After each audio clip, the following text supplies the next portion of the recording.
kulit dulu, warna kulit gitu. Kemudian bekas operasi kalau ada gitu, bekas operasi dan seterusnya. Kemudian bangunan-bangunan yang lain yang muncul gitu deh. Jadi misalnya ada benjolan, ada hernia umbilikalis, hernia incisionalis gitu ya. Benjolan di bekas operasi ada tonjolan, itu DD-nya hernia incisionalis. Terus warna deh, warna kecoklatan di flank gitu. Kemudian kalau ada pankreatitis akut deh, atau di sekitar umbilikus ada warna kebiruan juga gitu. Itu untuk inspeksi. Kemudian untuk inspeksi, kalau kita ragu-ragu dinding dada, dinding perut tinggi mana, kita bisa lihat dari kepala sana atau dari kaki gitu, tinggi mana gitu. Normalnya sejajar atau perlu terlebih rendah. Normalnya seperti, kalau seperti ini kan normal, tidak ada asites, tidak ada gitu kan. Itu dari inspeksi. Sehingga dari inspeksi sendiri, dari jauh kita sudah bisa melihat, oh itu asites gitu. Soalnya laki-laki. Oh itu hamil apa asites ya kalau perempuan. Usia 60 tahun, perutnya besar gitu. Oh asites itu. Oh ternyata tumor, ada asites ya. Dari jauh kan begitu. Kalau dan nanti sehingga dari jaga waktu ada jaga UGD, pasien turun dari mobil kan langsung, oh itu ibu hamil itu. Oh itu sirosis itu dari jauh gitu. Ya, kalau ini normal. Oh seneng olahraga ini. Ini seneng gulat ini. Itu kan dari inspeksi dari jauh. Nah, nanti dalam konkret responsi itu adik mesti dimulai dari greeting ya. Memperkenalan diri, tanya siapa, terus memperkenalkan diri, kemudian mohon izin ya, tujuan pemeriksaan, kemudian mempersilahkan, membersihkan diri, membuka baju gitu, itu greetingnya tetap. Terus jangan lupa cuci tangan. Nah, habis itu cuci tangan, inspeksi kan gitu, inspeksi, kemudian palpasi, auskultasi, palpasi, perkusi. Dalam keseharian deh, palpasi dan perkusi itu sebetulnya dua hal yang jadi satu kesatuan itu tuh, dua hal jadi satu kesatuan. Oke, inspeksi tadi sudah ya, sudah ya. Nah kemudian auskultasi jangan lupa deh kalau nanti responsi itu evaluasi menyeluruh. Kita biasanya dari kuadran kanan bawah dulu, kemudian searching sekilas semua area ya. Palpasi juga begitu, perkusi juga begitu gitu. Itu di awalnya ya, di awalnya. Nah, auskultasi juga begitu, kemudian menghitung frekuensi gerakan ususnya 5 sampai 34 normalnya. Kemudian searching, dan nanti karena adanya borborigmi, kemudian metallic lincoln, itu tuh belum tentu di satu area sini deh. Jadi kita jelajahi, nah nanti kita fokus yang kira-kira ada kelainan mana baru kita cermati gitu. Jadi misalnya yang hiperplasia tadi ternyata di area sini misalnya, atau sini misalnya. Makanya mencari borborignya ya tidak di sini, jadi mencari borborig, metallic lincoln itu ya di daerah yang plasasinya kenceng tadi. Karena ileus obstruksi letak tinggi sama letak rendah kan berbeda di lokasi tadi. Gitu. Jadi begitu. Nah kalau kita hiperplasiatik, gini cenderung hiperplasiatik. Nah kemudian kita cermati ada borborignya, ada metallic lincoln ya. Dan itu pakai membran. Ada yang bawa stetoskop?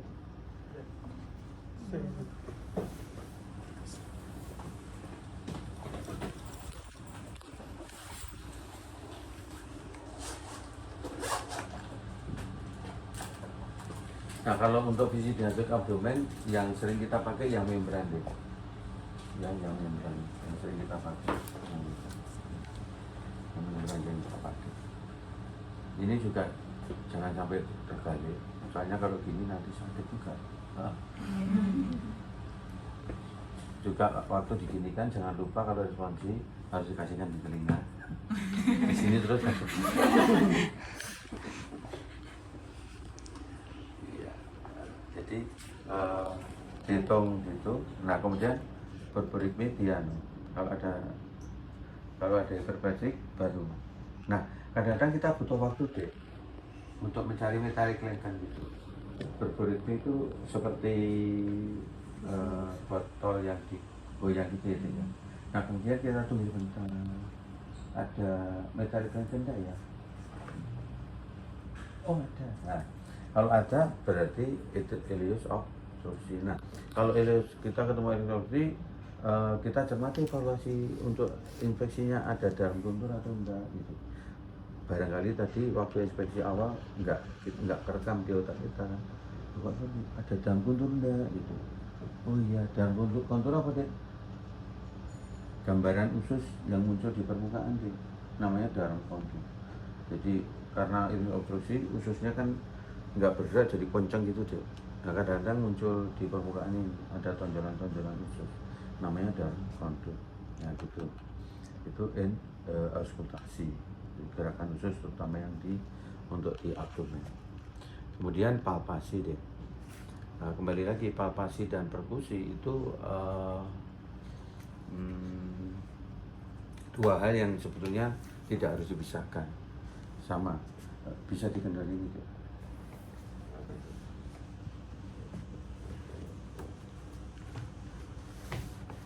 Ya cukup ya cukup ya. Palpasi juga gitu deh, kita mesti oh ya super gitu, kita mesti menjelajahi di semua area, semua kuadran kita jelajahi ya.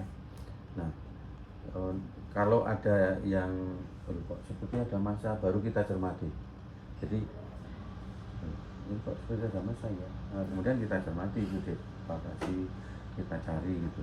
Nah, kalau normal kemudian kita nyari palpasi untuk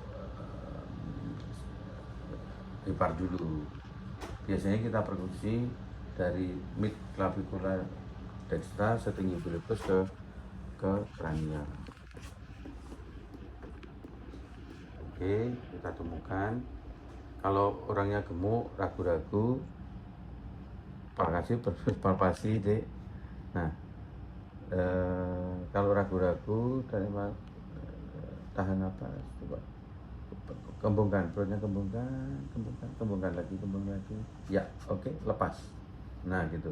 Kita akan dalam gerakan ini kita mungkin bisa menemukan titik batas level tadi deh. Kalau orangnya gemuk. Nah, kemudian kita pastikan dengan perkusi. Oh, ini normal ya. Cuman kalau terus ada perubahan udah.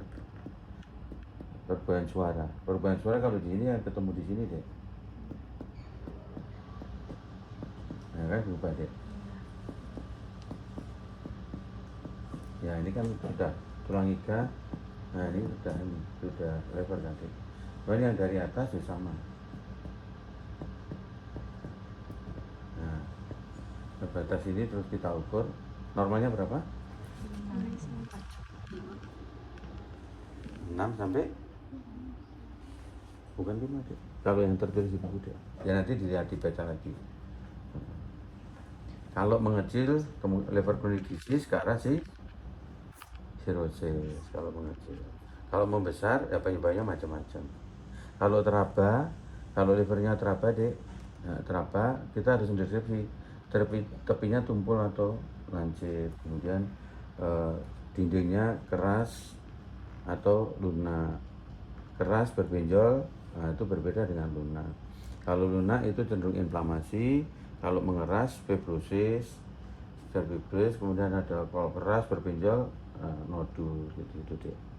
Nah, keras tidak berbenjol di USG, oh ternyata di dalamnya ada nodul. Gitu. Nah itu yang kanan. Kalau yang kiri di mediana, linea mediana diperkusi mulai dari bawah projeus ke atas sama. Intinya sama. Nah kemudian kalau pasien ada keluhan, kita berpikir inflamasi, kemudian kita pengen merasakan tepinya lebar, pakai seperti ini. Ya,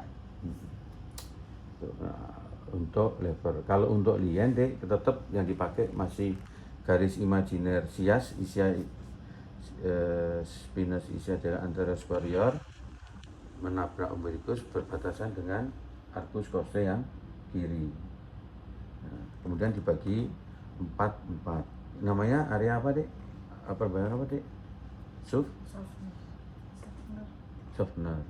Jadi kita perkusi untuk lien palpasinya ya kita di palpasi gini.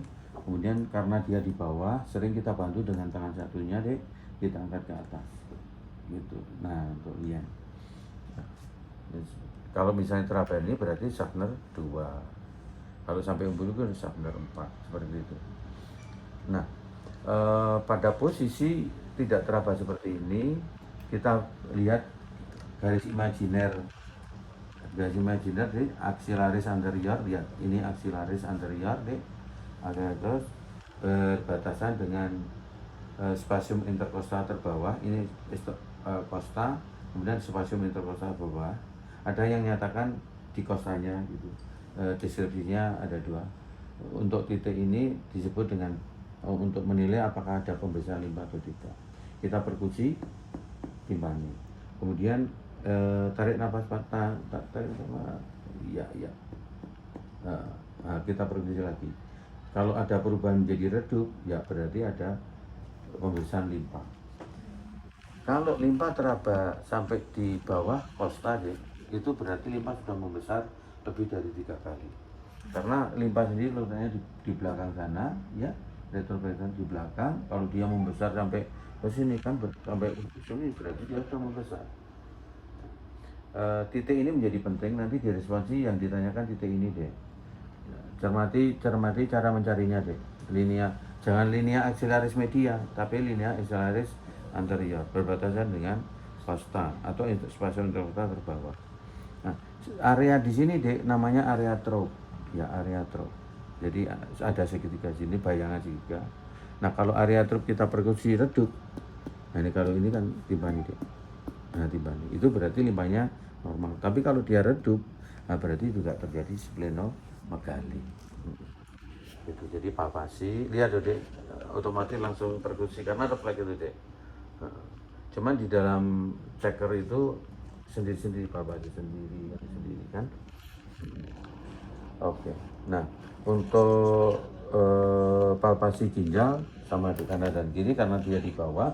Untuk melihat borotomen ini diangkat ke atas, kemudian kita pacu. Kalau ginjalnya membesar, kita akan menemukan borotomennya. Ini sama, borotomen ketemu. Ya, itu fisik abdomen dasar. Oke. Sampai di sini ada ya. Ini kan hanya review aja deh, hanya review aja. Sampai di sini ada yang mau tanya?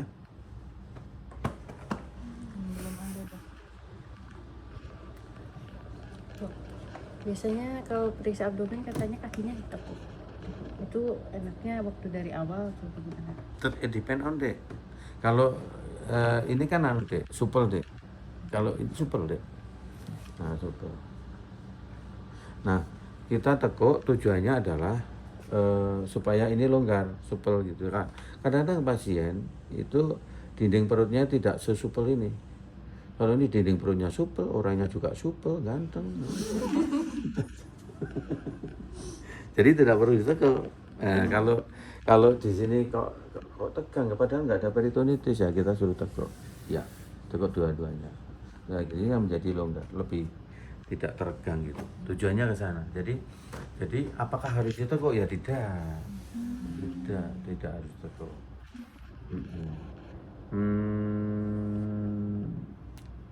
Kalau memang itu tadi deh, kalau memang kita visidosi di sini kok nggak kita ragu-ragu tentang supelnya gitu deh, tekuk ya gitu.